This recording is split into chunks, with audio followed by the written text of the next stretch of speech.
Here we go. Drum roll, please. All right.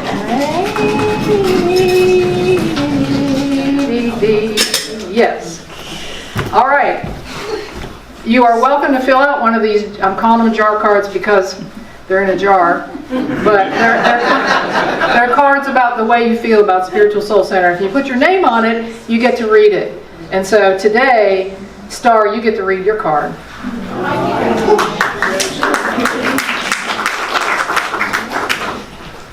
Kind of knew it the minute you put your hand on it.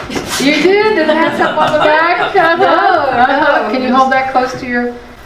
Okay, why Spiritual Soul Center? Because it feels like home. What have you discovered here and what are you hoping to find? A sense of belonging and loving. The message is always spot on. Oh, sense of belonging and a loving community. My handwriting is bad. Okay.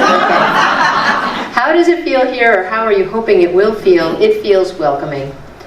How will you enrich this space in our community with my talents and treasure? Amen. Amen. Thank you. So let's take a minute, if we will, real please. Let's take a deep breath in and out. And let's call this time of prayer. This time of prayer being aligning with the divine, aligning with God, aligning with that something greater that really lives us and breathes us.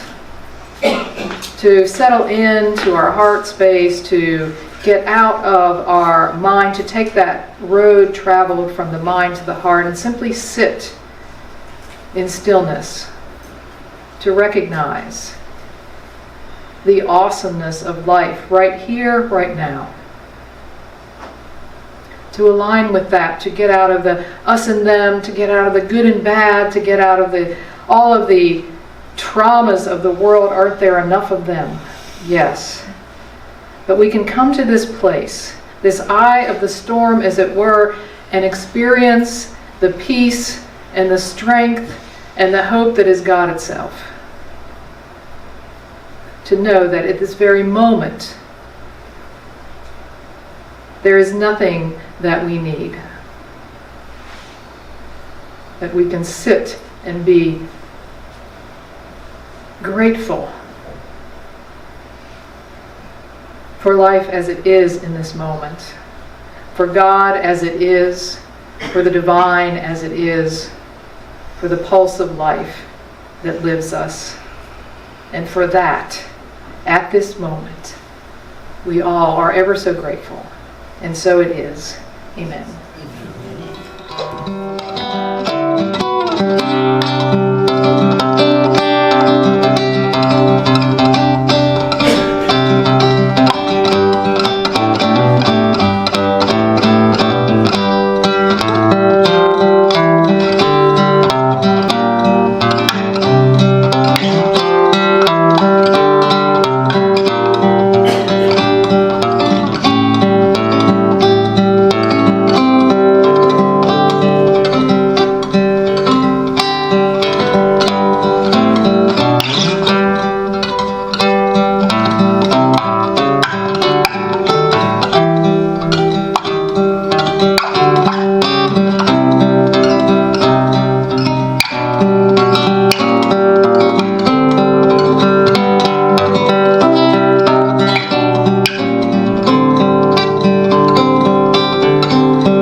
Well, Renee and I started a jigsaw puzzle this week.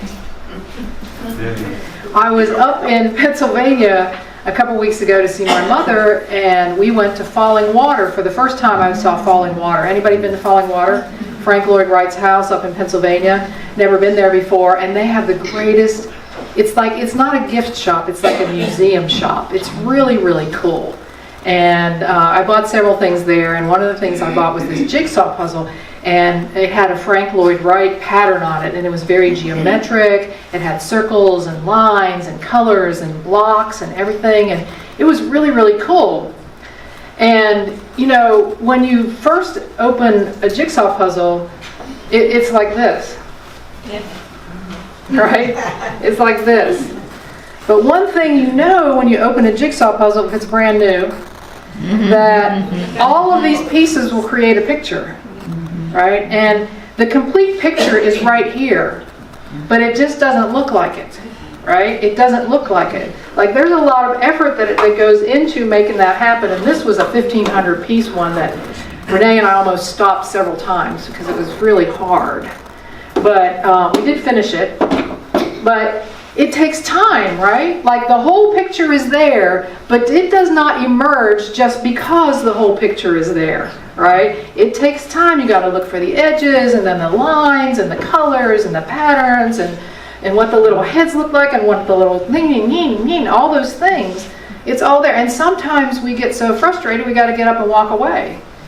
And other times we'll sit down and like in 3 minutes we'll find 6 pieces. It's like, oh, I'm on a roll. And then it stops. And then it stops. And then we walk away. And then we come back, and then we're sorting. Instead of putting together, we're sorting. And that all happens when we're doing a jigsaw puzzle. I don't know if any of you do jigsaw puzzles, but we call it puzzling. Hey, you want a puzzle? Or we tell Guinness, our little dog, listen, we're puzzling, leave us alone. Because Guinness wants to jump up in the lap and puzzle with us, but he does not know how to puzzle. Yeah. He's not good at puzzling. He's good at eating one piece that you know at the end you will not have. But anyway, I was thinking, because this is what I think about then, this is my life especially as a teacher or minister or whatever you want to call this, is, I was thinking about puzzles are like life. Like, sometimes this is exactly how I feel my life looks. Right? There are all the pieces here, and I have all the tools except those 2. But I don't have the full picture. I can't make it happen like right then. Like I can't make it happen. It's going to take time to make it happen. Right? Just because I know doesn't make it so. Doesn't make the full picture emerge. I'm thinking, yeah, life is like a puzzle in that way. Life is like a puzzle in that way. And I know that it's going to happen, but it's going to happen one piece at a time, so there's no sense in me getting too anxious about it. Right? Too anxious about it. And the difference with life, I think, though, is we have no idea what this picture is going to be. Like with a puzzle, you do. My sister, who also puzzles, said one time she got a puzzle and there was no picture there, just the pieces. I'm like, yeah, right. Oh my God, right. That was my thing. It's like, oh, I'm not doing that one. But that's what our life's like. That's exactly what our life's like. Like we don't know what this is going to look like, but if we are confident in life itself, then we know that the picture will emerge. That our job is simply to put together the thing one piece at a time, right? One piece at a time. That's the way it works. And we will trust that a picture will emerge. And really then what I was thinking about is that's what faith is. Faith is trusting that picture will emerge. Like we don't have any evidence yet of what it's going to look like if that picture wasn't on the box. We don't have any evidence yet what it's going to look like, but we can be confident that it will grow and it will be revealed to us one piece at a time. Maybe we have to walk away, we have to come back, but it will be revealed. And that's my idea of faith. I'm like, yeah, that's what faith is. That's what faith is. Faith is believing in something I can't see yet. Right?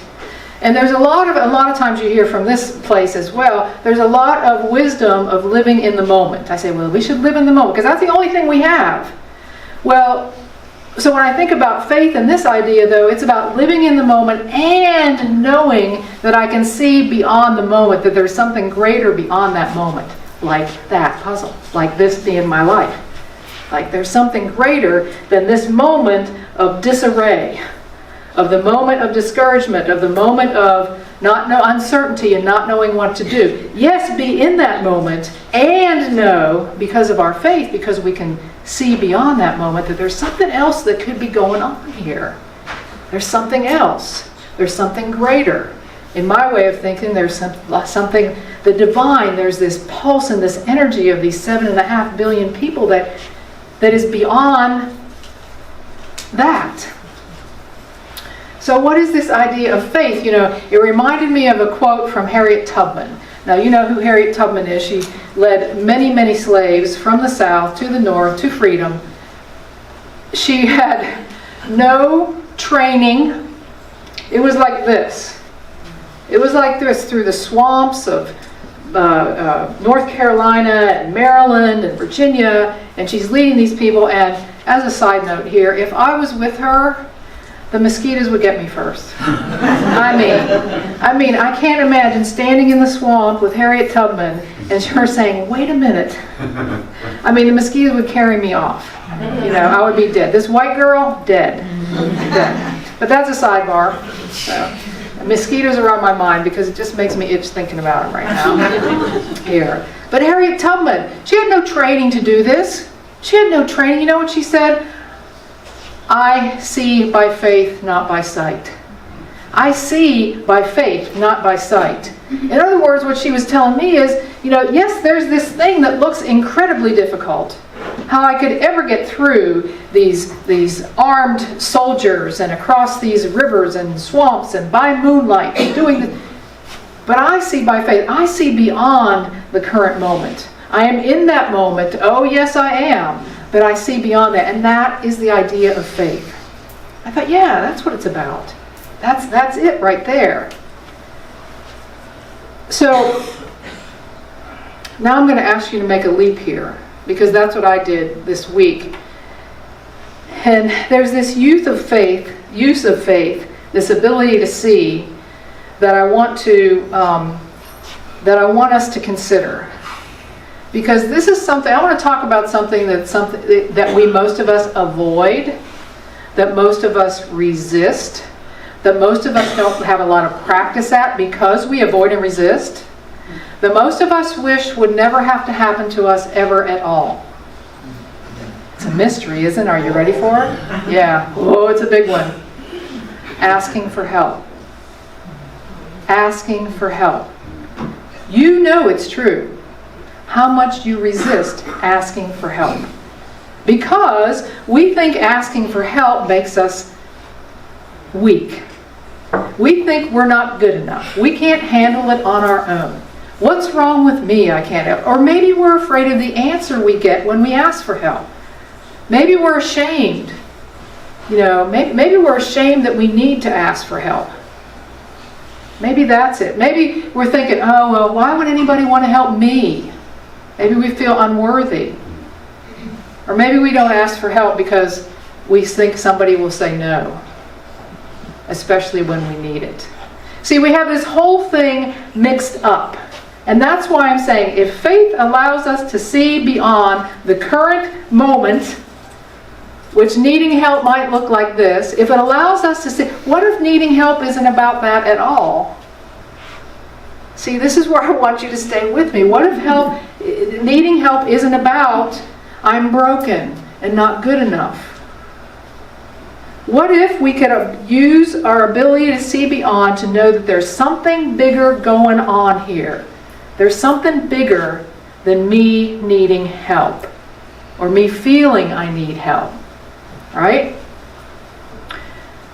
What if me asking for help would actually contribute and give the opportunity for the world to be more whole? What if that's the case? What if it was an opportunity to heal a wound in humanity? Because of what it would do, because it would invite us to work together on something to create healing or wholeness. Like that's what needing help could be about. Let me read you a story. There was an anthropologist who had been studying the habits and culture of a remote African tribe. He had been working in the village for quite some time, and the day before he was to return home, he put together a gift basket filled with delicious fruits from around the region, and he wrapped it in a ribbon. He placed the basket under a tree, and then he gathered up the children in the village. The man drew a line in the dirt, looked at the children, and said, "When I tell you to start, run to the tree, and whoever gets there first will win the basket of fruit." When he told them to run, they all took each other's hands and ran together to the tree. Then they sat together around the basket and enjoyed their treat as a group. The anthropologist was shocked. He asked why they would go all the way together when one of them could have won all the fruits for themselves. And a young girl looked up at him and said, "How can one of us be happy if the other ones are sad?" Now again, last week was the dot. Here's a child teaching us something that we have to relearn. How can one be happy if not all are happy? How can one be whole if not everyone is whole? And so I was thinking that's exactly when we need help. We have an opportunity. We can present an opportunity to heal the whole by gathering people in and putting that stitch in this fabric of humanity. Are you with me on that, or am I crazy? Oh my God, there it is. There it is. We offer an opportunity to each other by asking for help. Now that is a crazy way of looking at it compared to being ashamed, isn't it? It's a total 180 from that. But I say that's what this ability we have, this faith we have, this ability to see beyond the moment allows us to think of needing help that way. Yeah, I had to knit this one together. But it makes sense to me now that I have. You think asking for help is about you, but it's not. It's not about you. It's about lifting the consciousness of the planet. That's what it's about. It's about bringing in humanity into a higher vibration of love. That's what it's about. And yet we have to summon the courage to ask for help. Can you imagine? Summon the courage to ask for help? That's kind of crazy. It's so crazy that here's another story for you. Everyone knows what's happening in Maui right now, right? There's no words to explain it. You know who understands most closely of what they're dealing with? The people who were burned out in the campfire in California. What, about 5 years ago or so? I don't remember the exact year for that. So there was an article I read. The title of it is "Campfire Survivors Offer Advice to the People in Maui." Okay. So the people that might know most closely what their experience is now and will be are offering advice. And there's one section in here, and the headline for the section is "Ask for and Accept Help." I mean, we have to tell people who are devastated to remember to do this, right? Because our resistance to asking for help is that great. Here's what they said in this article. Everyone, this is from NPR, everyone NPR spoke to stressed that wildfire survivors, I would say any survivor or any person, should not be afraid to ask for help and be specific about what you need. Yes, but perfect. I mean, there it is. We shouldn't be afraid to do that. It says no one needs to go through this alone. You don't need to go through anything alone. You simply need to ask for help. This guy who with his wife survived the campfire says everybody reaches out and helps. Take advantage of everything, because when you lose everything, you don't have anything. I mean, there's a statement for you: when you lose everything, you don't have anything. But there's lots of help out there. So get involved and take what's given. It really gives you a platform to stand on again to get going back with life. Now, you don't have to lose everything in a fire to know this is advice that you might take today. Here's something else they said. There was a woman who was a survivor of the campfire in California who was very resistant to accepting help. Very resistant to accepting help. And here's what she said: I had to humble myself and learn to trust. Learn vulnerability. learn acceptance of what it means for others to provide for my welfare because I had nothing. And I was met with perfect strangers who met me in the parking lot, and she said, and that changed my life. It changed her life in my way of looking at it because we healed a piece of humanity that was calling out for healing. Right? This person that she met in the parking lot gave her some clothes and a Bible and a few things. It wasn't that saved her. It was the connection and the healing of that rift, of that wound, of that scrape. That's my view of it. This same man says, stand up, start each new day, and go and receive what help is out there. Our advice is stay strong, seek help, receive it, and life will get back on track. I mean, this is what I'm saying. Asking for help and receiving help is an evolution. You know what it is? It's an evolution of love. It's love working. It's love working. There should be no resistance to it at all, really. Should. I don't really like that word. But why should we resist it? Why don't we use it? And stop making asking for help somehow wrong or dirty or shameful. It's not. It may be the divine itself calling us to heal each other. What about that? What if help is that? We should be proud to ask for help and to receive it. If that's what it is. If I can use my faith, if I can use my ability to see beyond the moment, that it sure seems like I really need just a warm meal and a hot cup of coffee and someone to sit with me. But really, it's much bigger than that. It's much bigger than that. That's what I'm thinking. That's what I'm thinking. So I'm inviting you to remember that one is not whole until we all are whole. And one cannot be happy until we're all happy. And that, my friends, is the gift of asking for help, because we allow ourselves to do exactly that. To create wholeness where there is separation. To create oneness where there is separation. To let love be the way we live. Yeah. So, it may be true that life is like a box of chocolates. That you never know what you're going to get. But I say also that life is like a puzzle. And even though it looks broken, that the whole picture is there. And we simply need to sort and put together one piece at a time to see what that full picture looks like. That's it. That's it. So let's go into meditation this morning. We're still morning. And consider not how you feel someone else in your life should ask for help. That's not what this is about. If you are here today to hear this message, I would say it's about you and it's about me.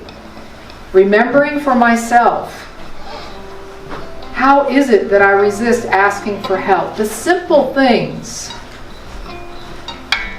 Maybe not having lost everything in the fire. But simply to ask for help.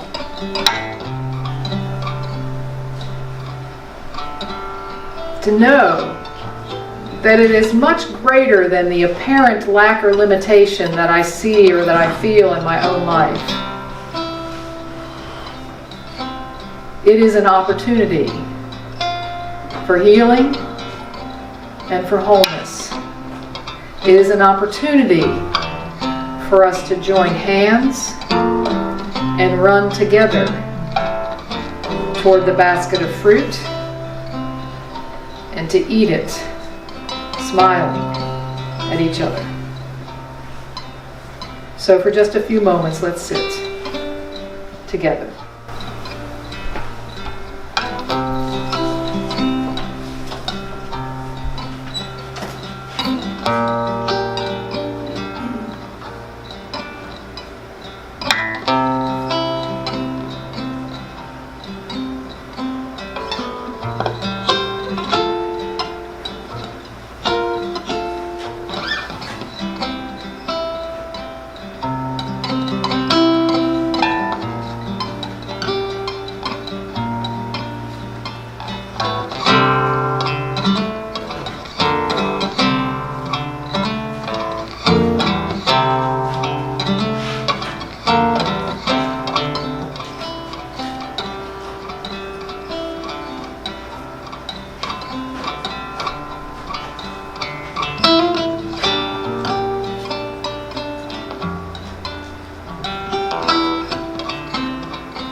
So as we close together, let's remember the wisdom of this young child.